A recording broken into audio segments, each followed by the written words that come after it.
Hi, Bother Brigade. Here's what's bothering me today. There's been a lot of stuff involving the Give, Send, Go leaks and like who's been donating everywhere. It's exploding, but there's so much of that going on that we're probably going to have to leave that for like tomorrow or perhaps even later in the week just because, I do have a full-time job, by the way. But what we're going to talk about today is more of the Emergencies Act because I did bring it up a bit in yesterday's video. And thanks again to everyone who watched that. I didn't think that would get like as many views as it did. So thank you all, by the way.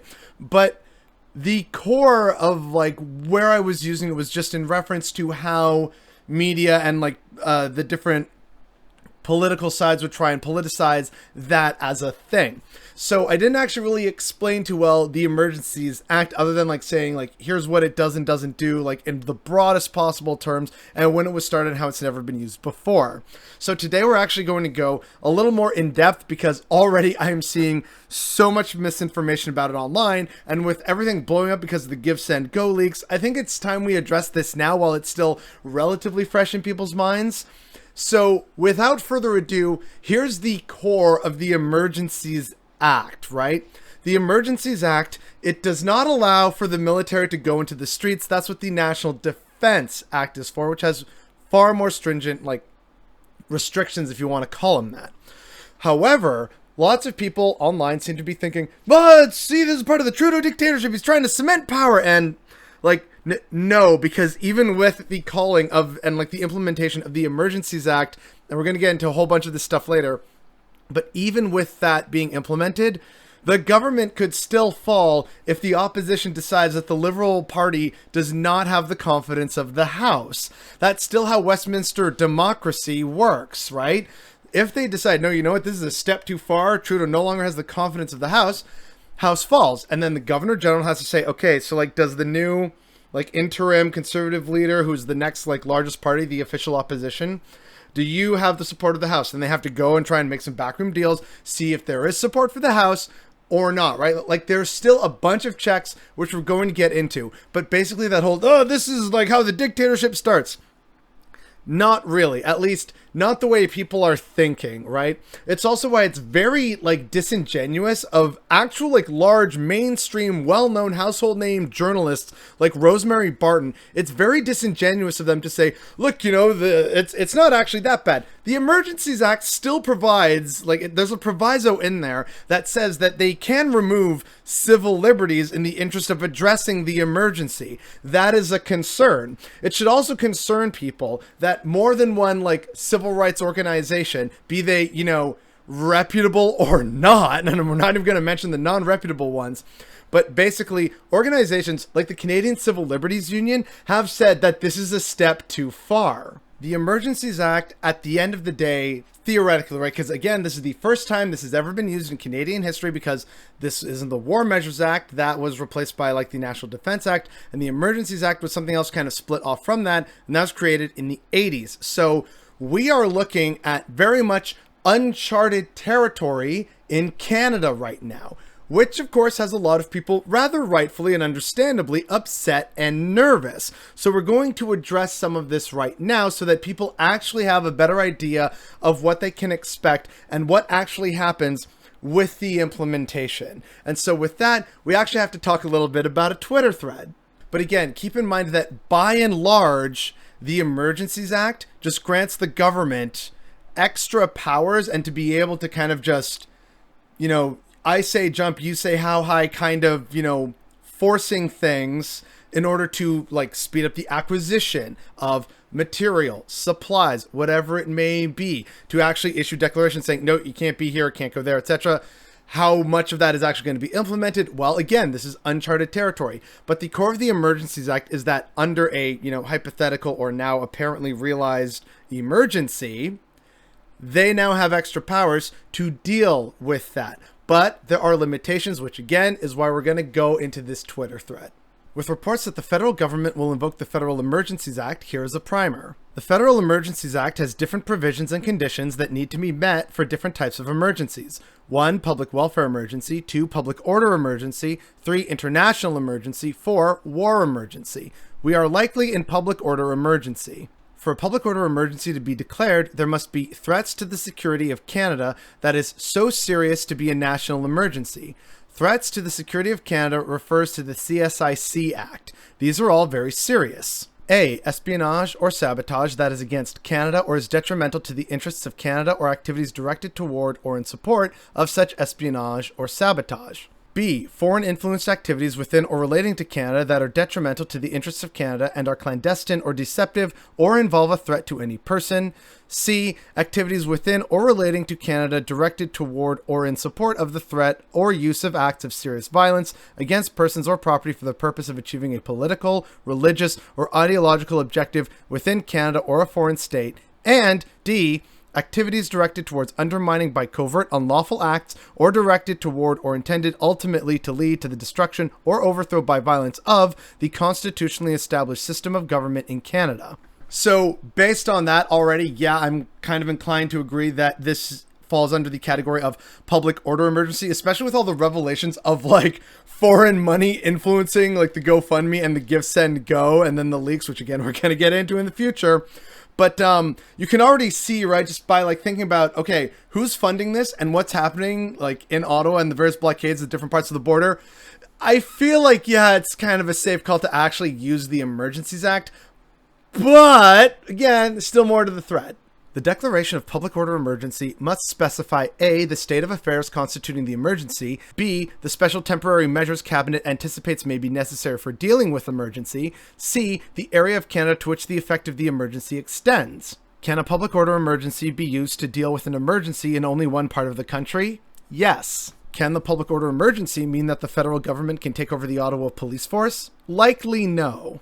A motion to confirm the emergency must be put before both houses of Parliament, House of Commons, and the Senate within 7 sitting days after the declaration is issued, per Section 58. Did the Cabinet need to consult with the premiers? Yes. Before federal Cabinet issues, continues, or amends a declaration of emergency, they must consult with the Cabinet of the province that will be affected. Can the federal government declare an emergency even if the issue affects only one province? Yes, but only if the cabinet of that province has indicated that the emergency exceeds the capacity or authority of the province to deal with it. Are the measures subject to the charter? Yes, cabinet in taking any special measures will be subject to the charter. I know most of you here in my audience are American. The charter refers to the Charter of Rights and Freedoms. It was basically our new and improved constitution that we got in like 1982. That's kind of like our beloved document. And you see a lot of people on the far right talking about how like, oh, vaccinations are a violation of my charter. And like even the Supreme Court says that they're not, but that's besides the point here. Anyway, continuing. Is there any other accountability built into the Act? Yes, there is oversight by Parliament. The exercise of the power shall be reviewed by a committee of both the houses, per Section 62. 60 days after the expiration of revocation of an emergency, Cabinet shall cause an inquiry to be held into the circumstances that led to the declaration being issued and the measures taken for dealing with the emergency. So if you're not really familiar with legalese and gobbledygook, basically that is just saying that yes, there is oversight, there are limitations, and the oversight comes in the forms of both houses, be like the unelected Senate and the actually elected House of Commons, and it basically has to be bipartisan, which already the Senate kind of is, depending on who you ask, and just by the House of Commons having to, reevaluate things moving forward. So yes, there is oversight, and the Emergencies Act, while it can suspend civil liberties, has to have a damn good reason to do so, which will come up in any of the reviews or when they're debating things about, hey, why are we, saying that we're in an emergency? What's your reasoning for it? Is this actually justified? So the fact that Trudeau is in a minority government right now also makes this kind of tenuous in some ways, and it's, a little unpredictable the way things may go. But to broadly answer the question of, are there limitations? Yes. Is there oversight? Yes. Does this mean more political bickering and still hemming and hawing over things? Yeah, most likely. So I will provide a link to that thread down below so people can just go over it themselves, or they can share with other people all across social media. But broadly speaking, again, right, the Emergencies Act is only supposed to be used for emergencies based on the public order definition of emergencies. One can say that, this kind of counts. However, again, let's keep in mind that some organizations like the Canadian Civil Liberties Union are nervous about this, and understandably so, right? I'm not trying to say this is fine and we have no reason to worry. There is plenty to actually be worried about precisely because we are in uncharted territory in Canada right now. This act has never been used before. This is all brand new to everyone involved. And already one of the things that people are pointing out on both the left and right, and this is one of those weird moments where we all kind of agree on something, suspending people's financial accounts and ability to, send money and receive money is a huge goddamn red flag. Let's make no bones about that.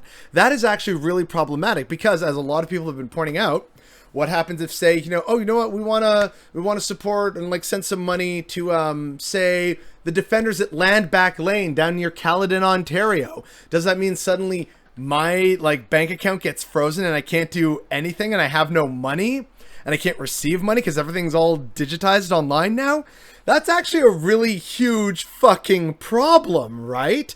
So sure, some people may be saying, aha, yes, your funds have been frozen. Ha ha ha, suck it, Flu Trucks Clan.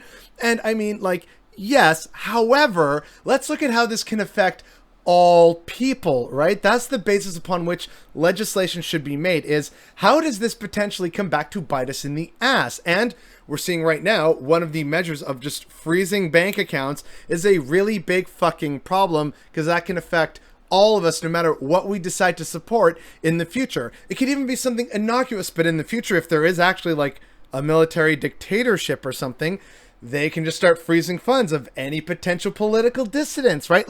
There is so much fundamentally wrong with them doing that. So, fair point where it's deserved. That is a problem that should not be happening. And thankfully, a lot of people on the left are agreeing with me on this. So what comes from all of this? I don't really know. No one really knows because, again, this is all very much uncharted territory here. Unfortunately, a lot of people on the right are right to be nervous about this because we don't know how and where they're going to be targeted and what that will mean in terms of charter rights. Sure, the thread there was pointing out how the Emergencies Act, it does have to abide by the charter. At the same time, here we are already seeing instances of financial assets being frozen, which somewhat understandable, still really concerning in terms of the broader implications and setting a very terrible, awful precedent for future protests and resistance movements. That's going to be a really big problem. So yeah, people are right to be nervous, no matter which side of the political spectrum you are on. And unfortunately, there's no real clear outcome or answer here because we're flying blind. We don't know where this is going to lead. We don't know where the chips are going to fall and how effective the actual declaration will be, or if maybe people's worst fears are right. And this is Trudeau trying to pull some weird dictatorship crap, which again, with a minority government and the way our system is set up, highly unlikely, but yeah, it's uncharted territory. So I can understand why people think that, right? At the same time, it's also clear that what we've been doing so far in terms of trying to address the blockades hasn't really been working, and the police aren't exactly non-biased in this instance, right? And so unfortunately, we're all just kind of in this weird nebulous mess waiting to see what happens because no one knows what's going to happen. Probably not even the government because, again, this is brand new to everybody. No one really knows what they're doing and everyone's understandably nervous, confused, and upset. And the fact that it got to this point and now everyone's just kind of oh God, what is happening? That is deeply concerning. It's deeply unfortunate and it is definitely what's bothering me today.